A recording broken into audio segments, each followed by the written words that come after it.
وَاعْلَمُوا أَنَّمَا الْحَيَاةُ الدُّنْيَا لَعِبٌ وَلَهْوٌ، دنیاوی حیات کھیل کود ہے یعنی بچپنا ہے. وَزِینَةٌ وَتَفَاخُرٌ بَيْنَكُمْ، اور دوسری کیفیت دنیاوی حیات کی ہے زینت اور اپنے حسن پر فخر کرنا، اسے کہتے ہیں جوانی.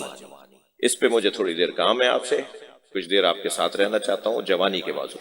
اور جو تیسرا مرحلہ ہے وہ ہے وَتَكَاثُرٌ فِي الْأَمْوَالِ وَالْأَوْلَادِ، مال کی کثرت پر اور اولاد کی کثرت پر فخر کرنا، بولنا میرے اتنے بیٹے ہیں، اتنے دکانیں، اتنی زمین، اتنا میں نے کمایا ہے، اتنی گاڑیاں ہیں. یہ پیسے کو اور اولاد کو بار بار دہرانا، اسے بڑا. بزرگوں کے ساتھ بیٹھیے وہ بتائیں گے کیسے کمایا تھا، بزرگوں کے ساتھ بیٹھیے وہ بتائیں گے میرے بچے کو میں نے کیسے پڑھایا، یہ ہوا تھا تو ایسا ہوا تھا، اس کو میں نے ایسے پڑھایا، ایسے اس فلاں اسکول میں داروایا، اور آج دیکھو میرا بچہ جو ہے وہ سیکٹری لگا ہوا ہے، آج دیکھو، اور میرا فلاں بیٹا تو ایسا ہے، اور اس کو تو تم نے دیکھا ہی نہیں کیسا ہے. بزرگوں کی تو باتیں ہی صرف یہ ہوتی ہیں، اپنے مال پر اور اپنی اولاد پر فخر کرنا، یہ ہے بڑھاپا. لیکن وہ جو درمیانہ ہے نا، علامہ ذیشان نے فرمایا کہ ایک پہاڑ کو تصور میں لائیں، پہاڑ کا یہ دامن اور پہاڑ کا وہ دامن، اور پہاڑ کی چوٹی، چوتھی تو کوئی چیز ہی نہیں ہے نا. پہاڑ کا یہ دامن یا پہاڑ کا وہ دامن یا چوٹی.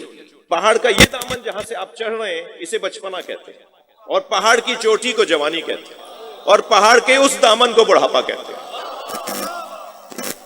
اسے اگر تصور میں لے آئیں تو ہمیں پوری زندگی کا خلاصہ نظر آتا ہے. وہ جو پہاڑ کی چوٹی پہ کھڑا ہوا ہے نا، وہ ہے جوان، جسے بچپنے سے یہاں تک آنے کے مسائل سے بھی آگاہی ہے، اور وہاں جا کے اب سمجھ میں آ رہا ہے کہ بڑھاپا کیسے ہوگا. لہٰذا وہ بڑھاپا بھی اپنا دیکھ رہا ہوتا ہے، اور بچپنے کے تجربات بھی اس کے سامنے ہیں، بڑھاپے میں آنے والے خطرات بھی اس کے سامنے. مگر جوان کو عزت یہ حاصل ہے کہ یہ بالکل پہاڑ کی چوٹی پہ کھڑا ہے، یعنی اس کو بلند رکھا ہے اللہ نے. کچھ دیر کے لیے بزرگ ذرا برداشت فرمائیں گے مجھے. جوان کو پہاڑ کی چوٹی پہ اللہ نے رکھا ہے. کیا یہ پہاڑ کی چوٹی نہیں ہے کہ شریعت مکمل جس سے بات کرتی ہو وہ جوان؟ بچے تو بات ہی نہیں کرتی بچے سے. اللہ بچے سے بولتا ہی نہیں ہے نماز پڑھو، اللہ بچے سے بولتا ہی نہیں ہے روزہ رکھو. یہ تو والدین کی تربیت ہے کہ نابالغ بچوں سے روزہ رکھوا لیتے ہیں، نمازیں پڑھوا لیتے ہیں، مگر نہ کریں اگر ایسا تو کوئی گناہ نہیں ہے نا ان کا. اللہ کی شریعت بات ہی نہیں کرتی بچے سے. بزرگ سے بھی کہتی ہے پڑھ سکتے ہو، نہیں پڑھ سکتے بیٹھ کے پڑھ لو، بیٹھ کے نہیں پڑھ سکتے لیٹ کے پڑھ لو، لیٹ کے نہیں پڑھ سکتے اشارے میں پڑھ لو. اچھا اشارے بھی نہیں کر سکتے تو زبان کو دوہرا لو، بس زبان منہ کے اندر ہی دوہرا لو. یعنی شریعت آہستہ آہستہ بات کرنا بند کرتی ہے، اسے کہتے ہیں بڑھاپا. اور شریعت جس سے بات ہی نہیں کرتی اسے کہتے ہیں بچہ. شریعت جس سے مکمل خطاب کرتی ہے اسے کہتے ہیں جوان. لہذا حدیث کے اندر ہے کہ جب کوئی جوان مصلی عبادت پہ کھڑا ہوتا ہے، اور میرا عقیدہ کہتا ہے جب کوئی جوان حلقہ ماتم میں کھڑا ہوتا ہے، تو اللہ کے فرشتے کہتے ہیں ذرا زمین پر دیکھو تو میں چاند چمکتا ہوا نظر آئے گا. یہ مصلی عبادت میں اور امام حسین کے ذکر میں جو جوان نظر آتا ہے اس پہ عرش کے فرشتے فخر کر رہے ہوتے ہیں. یعنی عرش والوں کو زمین پہ چمکتا ہوا ستارہ اور چاند اگر کوئی نظر آتا ہے تو وہ جوان ہے جو جوانیوں کے باوجود اللہ کی عبادت میں مصروف ہوتا ہے. مکمل خطاب ہے جوان کے ساتھ. اب جوان کی صفت کیا بیان کی؟ اب بھائی یہ میں نے مضمون، جوان کی جو صفت قرآن مجید نے بیان کی ہے وہ ہے وَزِینَةٌ وَتَفَاخُرٌ بَيْنَكُمْ. یہ حسن بین بھی ہے اور حسن آرا بھی ہے. تھوڑا سا ساتھ دیجیے گا. جوان یعنی حسن بین، جوان یعنی حسن آرا. حسن بینی کے لیے آئینہ چاہیے ہوتا ہے، حسن آرائی کے لیے غیر چاہیے ہوتا ہے جو دیکھ کر تعریف کرے. یعنی لفظوں کو یوں کہوں کہ حسن بینی کے لیے کوئی اور نہیں چاہیے، آئینہ چاہیے. سب سے زیادہ آئینے کے سامنے کھڑے ہونے کا جو دور ہے وہ جوانی ہے. سب سے زیادہ جو آئینے کے سامنے کھڑا ہوتا ہے وہ جوان کھڑا ہوتا ہے. دھیمے سے دھیرے سے کہتا ہوں کہ کچھ بوڑھے ہونے کے بعد بھی بھول جاتے ہیں کہ وہ بوڑھے ہیں اور آئینہ چھوڑ ہی نہیں رہے ہوتے ہیں. تو جوانی یعنی حسن بینی. آئینے کے سامنے آتے جاتے رہے بھائی ابھی تو دیکھ لیا، اچھے لگ رہے ہو بھائی، کتنی دفعہ کہہ دیں، مگر پھر بار بار آئینے کے سامنے، پھر دوبارہ کنگھی، پھر دوبارہ پرفیوم، پھر دوبارہ اپنے آپ کو، یہ اپنے آپ کو دیکھ دیکھ کے خوش ہو رہا ہوتا ہے. اور اللہ کا بھی کیا کہنا کہ بد سے بد صورت جس کی ناک موٹی ہے، آنکھیں چندی ہیں، چہرہ اس کا توے جیسا ہے، وہ بھی آئینے کے سامنے کھڑے ہو کے کہتا ہے انہوں نے فلاں کی ناک دیکھی ہے، انہوں نے فلاں کی آنکھیں دیکھی ہیں، یہ جو میرے اوپر تبصرے کرتے ہیں انہوں نے فلاں کو دیکھا ہے. یہ اللہ کا کرم ہے کہ ہر بدصورت کو بھی اس نے مطمئن بنایا ہے. یعنی آپ کو دنیا میں کوئی نہیں ملے گا جو یہ کہتا ہو کہ میں بدصورت ہوں. جیسے دنیا بدصورت کہتی ہے وہ خود خوبصورت ہے. کیا خوبصورتی چہرے کی ہے یا من کی ہے؟ یہ من کی خوبصورتی اسے مطمئن بناتی ہے. کبھی اپنی برائی نہیں کرے گا اپنے آپ سے. ملکوں میں یہ بیماری آئی ہے ناک چھوٹی، ہاں ناک پتلی کر، اور وہاں بیماریاں طرح طرح. وہ ناک کی ہڈی، یہ اللہ نے جس کی آنکھ کان ناک جیسی چہرے کے مطابق بنائی ہے. اگر آپ بیلنس بگاڑیں گے تو اور چیزیں خراب ہوں گی. آپ ایک چیز کو ٹھیک کریں گے 4 چیزیں خراب ہو جائیں گی. لہٰذا مطمئن رہیے. میں بچوں سے بات کر رہا ہوں کہ جو اللہ نے بنایا ہے اس نے ہم پر کرم کیا ہے. کیا یہ کم نہیں ہے کہ اس نے ہمیں بنانے کے بعد اپنے ہاتھوں کو مبارکباد دی ہے؟ تبارک اللہ احسن الخالقین. مبارک ہو اے اللہ تجھے، تو بہترین مخلوق کا خالق ہو گیا. اللہ اکبر. ساری دنیا میں جو اس نے نعمتیں اور اپنے کرشمے رکھے ہیں وہ ایک 6 فٹ کے بدن میں رکھے ہیں. یعنی قرآن کی آیت ہے سنوريهم آیاتنا فی الآفاق وفی انفسہم حتی یتبین لہم. ہم نے ساری کائنات میں اپنی نشانیوں کو رکھا ہے، اور اے انسان تیرے اندر اپنی نشانیوں کو رکھا. یعنی ساری کائنات ایک طرف اور یہ 6 فٹ کا آدمی ایک طرف. بعض تو 6 فٹ کے بھی نہیں ہے، بونے جی، وہ بھی ان کے اندر بھی اللہ نے اپنی نشانیاں رکھی ہیں. یعنی وہاں اللہ نے اگر پہاڑ رکھے ہیں نا تو ہمارے بدن میں ہڈیاں رکھی. وہاں اگر اللہ نے چاند اور سورج رکھا ہے تو ہماری 2 آنکھیں رکھی. وہاں اگر اللہ نے دریاؤں کا نظام رکھا ہے تو ہمارے وجود میں شریانوں کا نظام رکھا ہے. وہاں اگر اللہ نے ہواؤں کا نظام رکھا ہے تو یہاں تنفس کا نظام رکھا ہے. وہاں اگر اللہ نے فصلوں کا نظام رکھا ہے تو ہمارے بدن میں بال اگنے کی جگہیں بنائی ہیں. پروردگار عالم نے ساری کائنات میں جو چیزیں رکھی تھی وہ 6 فٹ کے بدن میں، اور کہا ساری کائنات ایک طرف ہے اور یہ انسان ایک طرف ہے. صلوات پڑھ لیں ذرا محمد و آل. اب آپ کو مجھے برداشت تو کرنا پڑے گا جی. بعض دوستوں کو تو اٹھ کے جانے کی بھی جگہ نہیں ملے گی، تو بات پوری سنیں گے. یہ اپنے آپ کو آئینے میں دیکھ، اس کی خوشی، اس کا بار بار دیکھنا بھی تسبیح. البتہ ہر چیز کا افراط برا ہے بھائی.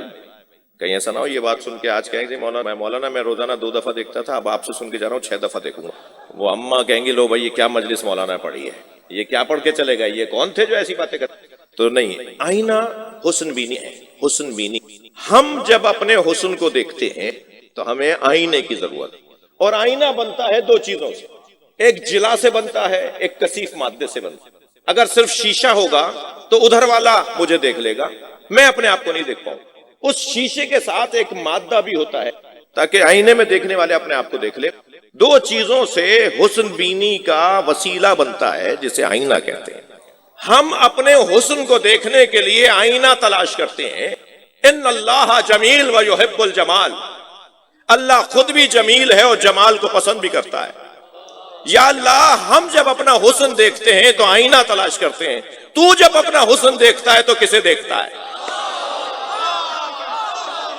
اللہ نے 14 آئینے بنائے ہیں، وہ 14 کو دیکھتا ہے، اپنے حسن کی تعریفیں کرتا ہے. صلوات پڑھ لیں محمد و آل محمد.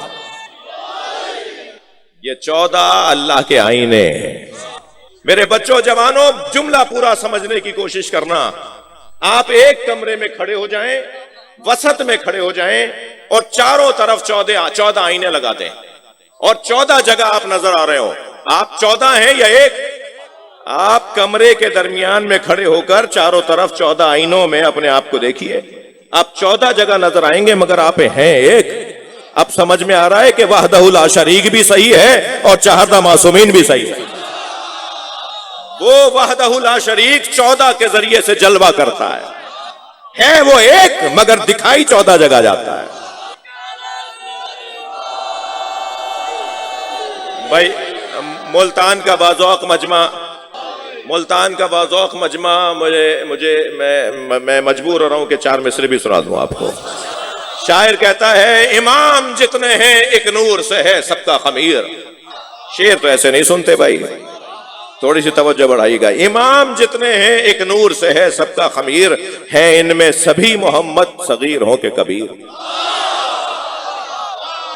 امام جتنے ہیں ایک نور سے ہے سب کا خمیر، ہے ان میں سبھی محمد صغیر ہوں کہ کبیر. خیال ہے کہ نظر بندی مصور نے الٹ پلٹ کر دکھائی نہ ہو وہی تصویر.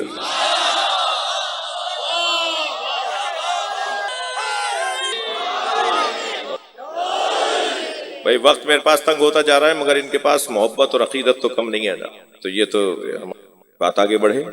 تو اللہ اپنے حسن کو دیکھتا ہے، تو جن کو دیکھتا ہے اور اپنے حسن کی تعریف کرتا ہے وہ یہ حسین ہے، لہذا معصوم فرمائیں گے معصوم کے لیے، معصوم فرمائیں گے اللہ کے لیے، المتجلی لخلقہ، اے وہ اللہ جو مخلوق پر مخلوق کے ذریعے تجلی کرتا ہو، مخلوق پر مخلوق کے ذریعے سے اللہ تجلی کرتا ہے۔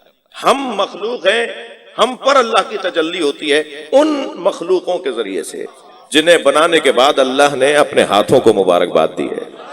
میں نے ایک جملہ کہا تھا، اسے بہتر کرتا ہوں، اللہ پسند نہیں کرتا کہ ہم تکبر کریں، وہ کہتا ہے ستار بن جاؤ، غفار بن جاؤ، قہار بن جاؤ، جبار بن جاؤ، مگر متکبر نہ بنو۔ تمہارے پاس کسی کا عیب آ گیا ہے، نظر آ، تخلقوا باخلاق اللہ، اللہ کی اخلاقیات کو اپناؤ، اللہ کے اخلاقیات یعنی کریم بنو، کسی کے عیبوں کو چھپا کے دکھاؤ، مگر خبردار المتکبر، الکبر ردائی، تکبر میرے کپڑے ہیں، تکبر جو بھی اختیار کرتا ہے میرے کپڑوں میں ہاتھ ڈالتا ہے، شدید نفرت ہے اللہ کو تکبر کرنے۔ تو میں سوچ رہا تھا، مولانا طالب علم ہوں، سوچ رہا تھا کہ اللہ متکبر جب چاہتا نہیں ہے کہ اس کی تکبر کی صفت لوگ اپنائیں تو وہ خود متکبر کیوں ہے؟ وہ ساری صفتیں چاہتا ہے کہ عام ہو جائیں مگر تکبر نہیں چاہتا کہ عام ہو۔ صرف اللہ ہی ہے جو متکبر ہے۔ اللہ متکبر کیوں ہے بھائی، اور کوئی اور کیوں نہیں ہو سکتا؟ تو مجھے تو ایک ہی بات سمجھ میں آئی، جسے محمد اور علی سجدہ کرے اسی کا حق ہے کہ وہ کہے اللہ اکبر، اسی کا حق ہے کہ اسے کہا جائے المتکبر۔ وہ حسن کو دیکھتا ہے، اسے آئینے چاہیے، اس نے 14 آئینے خلق کیے، یہ پھر آئینوں کو اس نے تقسیم کر دیا۔ اللہ آپ کو کربلا لے جائے، جو گئے ہیں انہیں بار بار لے جائے، اور جو جانے کی صلاحیت نہیں رکھتے انہیں وہ لے جائیں جو صلاحیت رکھتے ہیں لے جانے کی۔